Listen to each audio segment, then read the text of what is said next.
So now that many of us have watched Pope Francis' funeral yesterday, I think we have a better understanding about the Catholic faith and Catholicism in general. For those of you who might not understand much about the Catholic faith, let me just say a few things this morning as a Protestant. And what do I mean when I say Protestant? I mean that I'm a Christian, but I'm not a part of the Catholic Church. Although I am a part of the Catholic Church, and so is every Christian on the planet. The word Catholic simply means universal. It means one. It's a Greek word. And so the word Catholic simply means the universal Church of Christ. We'll get back to that point just now. But what do I mean when I use the word Protestant? So in the early 1500s, there was a man by the name of Martin Luther who was a part of the Catholic Church. He was a monk, he was a priest, etc. Something happened, there was a fallout, and Martin Luther began to protest against doctrines and teachings of the Catholic Church. And as a result, that protest gave rise to what we call the Protestant Reformation. And so in the early 1500s, there was a breakaway in the Catholic Church. Martin Luther, and of course many other people with him, went their own way, and that movement was known as the Protestant Reformation. Now we are in 2025. From the early 1500s, when the Reformation started, to 2025, it's just over 500 years. And in 500 years, the Protestant Reformation has evolved into many, many different movements, into many different denominations.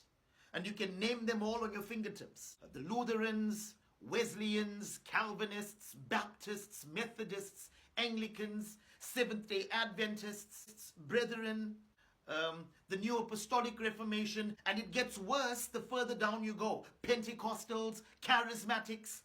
And so what started off in the early 1500s as the Protestant Reformation or the Reformation has become a whole bunch of confusion.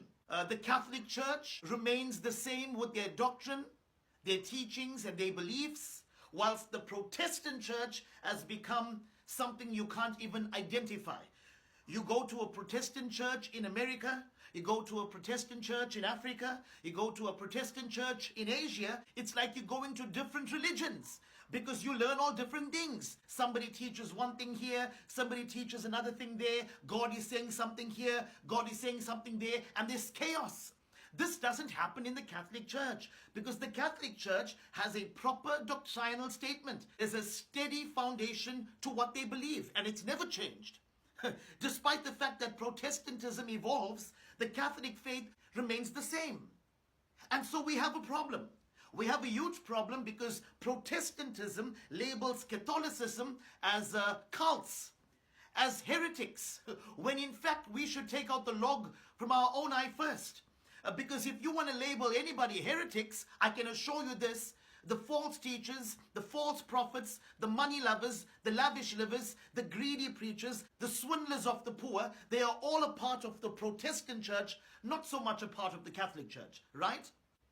So let's get that clear. The word Catholic simply means universal. The word Catholic was first used by the church father Ignatius. The word is a Greek word that literally means the universal Church of Christ. Now, the word Catholic that was used by Ignatius was not intended to be used on the people who are a part of the church. The people who are a part of the church were supposed to be called Christians. However, the people who joined the Catholic Church were now labeled Catholic. And this is why Catholics have to tell you we are Catholic Christians. In other words, they're saying they are Christians who belong to the Catholic Church, not Protestantism. Now listen very carefully. The Catholic Church differs greatly from the Protestant Church in this regard. The Catholic Church says, look, the Bible is our hope and the Bible is our example, but together with the Bible, we have history that can teach us much about how the church functioned in the early centuries when there was no Bible. Now remember this very carefully. The New Testament canon that we have today, the Gospels, Matthew, Mark, Luke, John, and all the New Testament epistles, etc., was compiled into the canon sometime in the late 3rd century, early 4th century.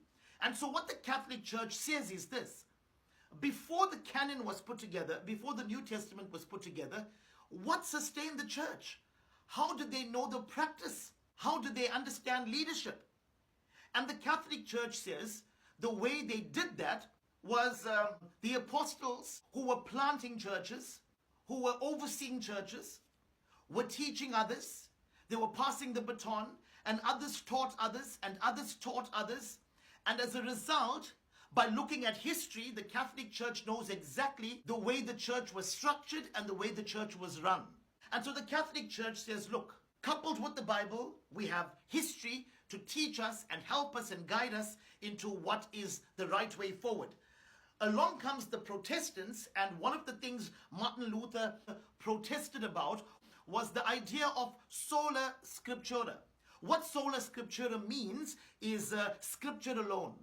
And Martin Luther had this huge problem. He said, scripture alone has to be the Christian's guide. This is greatly where the Protestants and Catholics differ. Because the Protestant says, scripture alone is our guide. Catholic says, listen, scripture alone coupled with history is our guide. Because in the first 300 plus years of the church, when there was no New Testament, what sustained the church? We know it was the Spirit of God through proper structure and order. Let me say something very, very peculiar about the Catholic Church. And this is where Protestants need to learn much about leadership. The Protestants, all they have to do is go get a classroom somewhere or get a building somewhere, put a few chairs inside, get a sound system, get some lights, label somebody a pastor, give the building a name, some ministry or some assembly or some worship center or some revival center or some whatever. And then you invite people and say, come fellowship with us, we have a new church. That is a business strategy. It's not a church. In the Catholic Church, that doesn't happen. In the Catholic Church, structure is very important. There is no church if there's no bishop, an overseer, if there's no priest, a pastor or an elder or a presbyter, if there's no deacons, the people who are responsible for the charitable work of the church, to make sure the affairs of the church are run perfectly well.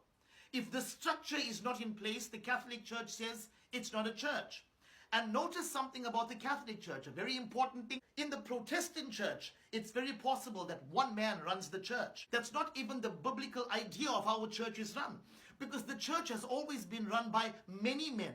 And this is why the Catholic Church has it right.